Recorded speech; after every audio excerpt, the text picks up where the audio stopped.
JDS ಕಾರ್ಯಕರ್ತರ ಮೇಲೆ case ಹಾಕ್ತಿರೋ ವಿಚಾರಕ್ಕೆ ಸಂಬಂಧಪಟ್ಟಂತೆ ರಾಜ್ಯ ಸರ್ಕಾರದ ವಿರುದ್ಧ ನಿಖಿಲ್ ಕುಮಾರಸ್ವಾಮಿ ಆಕ್ರೋಶವನ್ನು ವ್ಯಕ್ತಪಡಿಸಿದ್ದಾರೆ. ಕಾಂಗ್ರೆಸ್ ಸರ್ಕಾರದಲ್ಲಿ ಇದು ನಿರಂತರವಾಗಿ ನಡೀತಾ ಇದೆ. ಜೆಡಿಎಸ್ ಕಾರ್ಯಕರ್ತರ ಮೇಲೆ ಕೇಸ್ ಹಾಕ್ತಾ ಇದ್ದಾರೆ ಕಾಂಗ್ರೆಸ್ನವರು. ರಾಜ್ಯ ಸರ್ಕಾರದ ವಿರುದ್ಧ ನಿಖಿಲ್ ಕುಮಾರಸ್ವಾಮಿ ಆಕ್ರೋಶವನ್ನು ಹೊರಹಾಕಿದ್ದಾರೆ. ಕಾಂಗ್ರೆಸ್ ಸರ್ಕಾರದಲ್ಲಿ ಇದು ನಿರಂತರವಾಗಿ ನಡೀತಾ ಇದೆ. ಈ ಹಿಂದೆ ನಾವು ಯಾವತ್ತೂ ಈ ರೀತಿ ನಡೆದುಕೊಂಡಿಲ್ಲ. ಅಧಿಕಾರ ಯಾರಿಗೂ ಶಾಶ್ವತ ಅಲ್ಲ, ನೆನಪಿರಲಿ. ಅಧಿಕಾರ ಇದ್ದಾಗ ತಗ್ಗಿ ಬಗ್ಗಿ ನಡಿಬೇಕು. ಆಗ ಮಾತ್ರ ರಾಜ್ಯದ ಜನ ಬೆಲೆ ಕೊಡ್ತಾರೆ.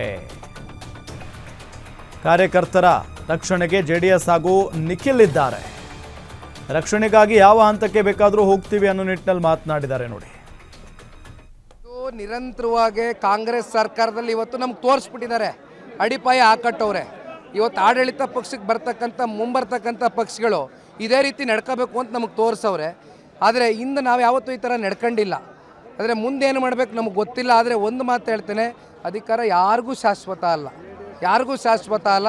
ಅಧಿಕಾರ ಸಿಕ್ಕಿದಾಗ ನೀವೆಷ್ಟು ತಗ್ಗಿ ಬಗ್ಗೆ ಇರ್ತೀರೋ ಅಷ್ಟು ಜನ ನಿಮಗೆ ಗೌರವ ಕೊಡ್ತಾರೆ. ಈ ರೀತಿ ನಡ್ಕೊಳ್ಳೋದು ಯಾರಿಗೂ. ಕಾರ್ಯಕರ್ತರು ರಕ್ಷಣೆ ಕೊಡ್ತಕ್ಕಂಥದ್ದಕ್ಕೆ ಜನತಾದಳ ಪಕ್ಷ ನಿಖಿಲ್ ಕುಮಾರಸ್ವಾಮಿ ಯಾವ ಹಂತಕ್ಕೆ ಬೇಕಾದ್ರೂ ಹೋಗ್ತಾರೆ. ಇದು ನಿರಂತರವಾಗಿ ಕಾಂಗ್ರೆಸ್ ಸರ್ಕಾರದಲ್ಲಿ ಇವತ್ತು ನಮ್ಗೆ ತೋರಿಸ್ಬಿಟ್ಟಿದ್ದಾರೆ. ಅಡಿಪಾಯ ಹಾಕಟ್ಟವ್ರೆ.